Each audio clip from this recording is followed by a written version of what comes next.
अगर हमसे ये कहा जाए कि आप mean, median, mod, geometric mean, harmonic mean जो है इस गिवन डाटा का, जो कि एक अनग्रुप डाटा, अगर हम इसे देखें तो इसमें ये एक प्राइमरी डाटा, यानी इसको कोई सीक्वेंस में नहीं लिखा गया, एक तरतीब में नहीं लिखा गया, फिर इसमें कोई ग्रुप्स नहीं बने हुए, तो हमें बात मालूम होती है कि ये एक हमारे पास क्या जी अनग्रुप्ड डाटा है। ठीक है। और अब इसके हवाले से हमें जो बताया जा रहा है कि आपने ये वैल्यूज जो ऊपर मैंने बताई फाइंड करनी है, तो ये आखिर है क्या, ये मीन क्या होता है, मीडियन क्या होता है, और ये इनका क्या रोल है, जरा हम इसको भी समझते हैं। देखें, हम ये बात जानते हैं कि हम जब अपनी बात को शॉर्ट करते हैं तो हम अपनी बात को एक सेंट्रलाइज करते हैं, जिसे हम कहते हैं सेंट्रल टेंडेंसी। ठीक है। यानी जैसे मैं ये कहता हूँ, एक स्टूडेंट जो है वो डेली उसके जो पढ़ने के टाइम है, टाइमिंग है उसकी 1 घंटे, यानी किसी दिन वो पढ़ता है जी 6 घंटे, किसी दिन पढ़ता है वो 7 घंटे, फिर किसी दिन वो 6 घंटे पढ़ता है, फिर किसी दिन 9 घंटे पढ़ लेता है, और फिर 8। तो अब इस तरह उसका जो रुझान है वो एक जैसा नहीं है, लेकिन जब हम एक एवरेज बात करेंगे तो हम ये कहेंगे कि ये डेली 6 आवर्स पढ़ता है। ठीक है। यानी उसमें कम और ज्यादा वो उसी के अंदर जो कवर हो जाते हैं, या हम ये कह देंगे 6.5 घंटे पढ़ता है डेली। ठीक है।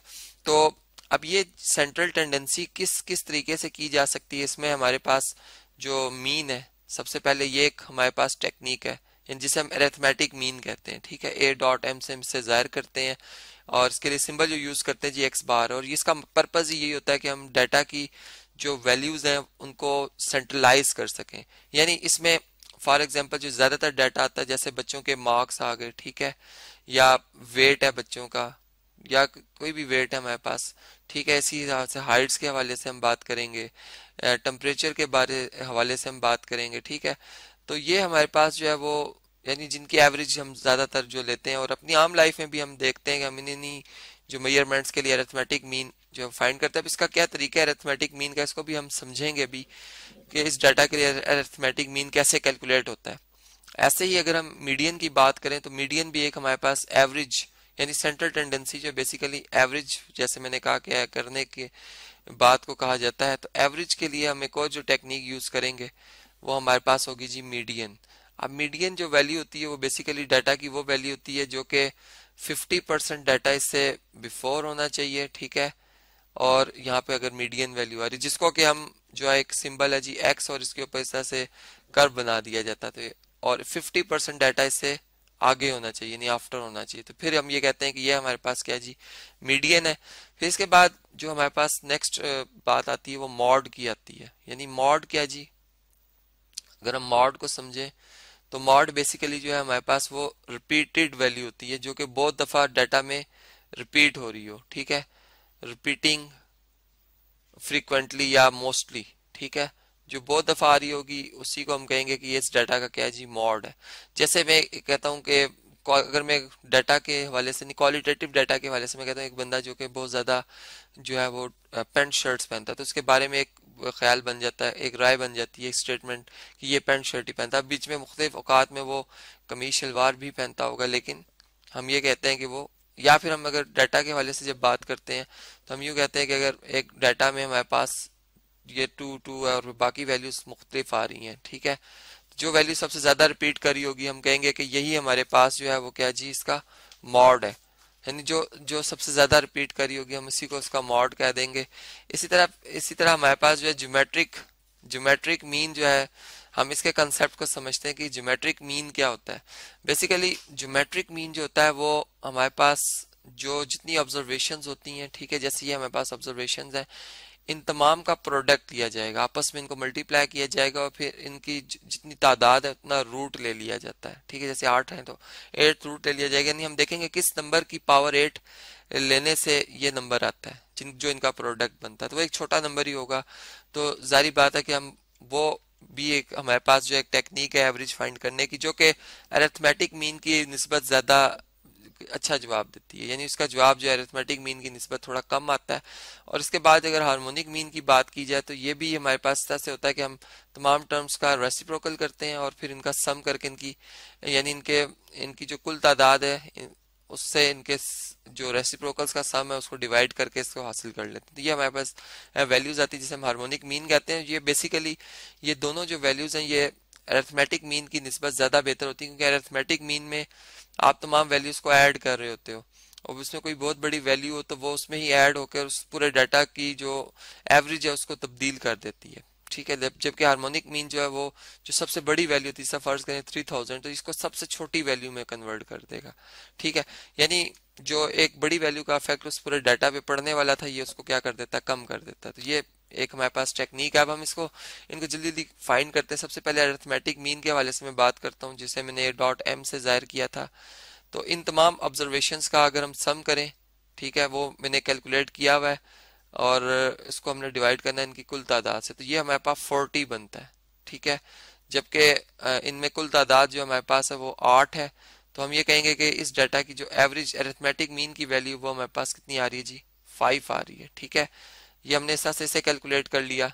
इसके बाद मीडियन की बात आती है। तो मीडियन में अरेंज करना डाटा को बहुत लाजमी है। यानी यहाँ पे मैं एक और बात ऐड करूंगा कि हमने अरेंज डाटा करना होता है, ठीक है। और फिर 50% उससे पीछे वैल्यू और 50% आगे।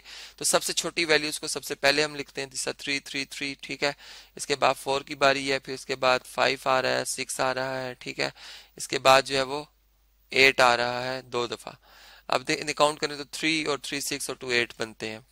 अब इसमें यानी 50% आफ्टर 50% बिफोर होना चाहिए था। चार वैल्यूज ये है और चार ये, इसका मतलब 4 और 5 के दरमियान कहीं ये मीडियन एग्जिस्ट करता है। तो हम क्या करेंगे, 4 और 5 के दरमियान है तो इनकी एवरेज वैल्यू ले लेंगे, यानी 4 और 5 को ऐड करके 2 पे डिवाइड कर देंगे। 9 का हाफ बनता 4.5। तो ये हमारे पास इस डाटा का मीडियन आ गया, जो कि इस डाटा में शामिल नहीं है, ठीक है।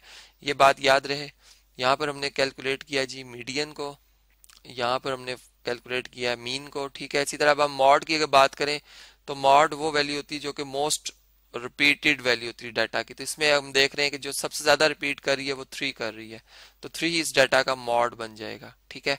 इसी तरह जब हम बात करेंगे ज्योमेट्रिक मीन की, तो ज्योमेट्रिक मीन में जैसे मैंने कहा कि जो हमारे पास ज्योमेट्रिक मीन होगा जिसको हम जी डॉट एम से रिप्रेजेंट करेंगे, ये इक्वल टू होगा इन तमाम नंबर्स के प्रोडक्ट के। तो इनका अगर मैं प्रोडक्ट लूँ, 5 को 6 से 8, फिर इनका 30 को 8 से मल्टीप्लाई करो तो ये 240, फिर इसको 3 से, फिर उसका प्रोडक्ट उसको 3 से सारों को मल्टीप्लाई करो तो ये हमारे पास जो जवाब बनता है, या आप कैलकुलेटर से कैलकुलेट कीजिएगा, ये 207360 बनता है। जबकि 8 वैल्यूज है तो 8th रूट इनका लिया जाएगा। तो हमारे पास जो ज्योमेट्रिक मीन की वैल्यू आएगी ये आ जाएगी जी, ये 4.62 आती है, ठीक है। अब ये जितने भी ये मैंने एवरेज आपको बताई है, इनके यूनिट्स वही होंगे जो इस डाटा के यूनिट है। यानी फर्ज करें अगर ये वेट के हवाले से केजी में है, तो इन सारों के साथ हम केजी, यहाँ भी केजी, ठीक है, यहाँ भी मॉड जो है 3 kg और ये भी 3 kg, इस तरह ये जो भी 4.62 kg ये हमारे पास इसकी वैल्यू आ जाएंगी। इसी तरह अगर इसके यूनिट कुछ और होते, यानी इंचीज के हवाले से, हाइट के हवाले से बात होती, तो फिर हम वो उसके यूनिट लिखते। अभी देखें ये बात हमें समझ में आई। अब इसके बाद जो लास्ट अब हमने कैलकुलेट करना है वो हार्मोनिक मीन रह गया, ठीक है। हार्मोनिक मीन को हम h डॉट एम से रिप्रेजेंट करते हैं, यानी इसमें इन तमाम जो हमारे पास वेरिएबल शामिल है, हम इन तमाम के रेसिप्रोकल्स करेंगे, ठीक है। इसको मैं थोड़ा सा डाउन करता हूँ, स्क्रीन को हम इसको थोड़ा सा यहाँ पे, तो यानी ये हमारे पास जैसे ऑब्जर्वेशंस हैं, तो हम इन तमाम के अगर रेसिप्रोकल्स लिखें, जिससे कि मैं चलें यहाँ पे कैलकुलेट करता हूँ। यहाँ पर हमारे पास स्पेस अवेलेबल है, ठीक है। यहाँ पर एक सेपरेशन लाइन लगा लेते हैं कि ऊपर वाली वैल्यूज हम कैलकुलेट कर चुके हैं, ठीक है। अब हार्मोनिक मीन जो है उसको मैं यहाँ पे कैलकुलेट करूंगा। तो इसके लिए मैं ये करूंगा कि जो मेरे पास 5 है इसका रेसिप्रोकल बनेगा 1/5, इस तरह 6 का 1/6, इन तमाम के रेसिप्रोकल्स किए जाएंगे, ठीक है।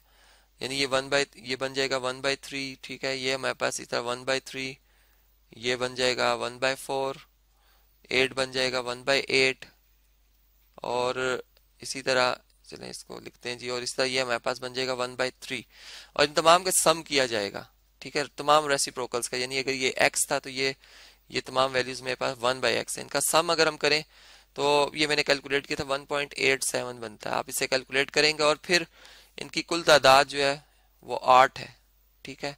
तो हम यूं कहेंगे कि जो हमारे पास हार्मोनिक मीन है वो इक्वल टू होगा n ओवर जो इनका रेसिप्रोकल्स का सम है। यानी 8 को हम अगर डिवाइड कर दें 1.87 से, तो हमारे पास जो हार्मोनिक मीन की वैल्यू आती है ये इक्वल टू आ जाएगी जी 4.28, ठीक है।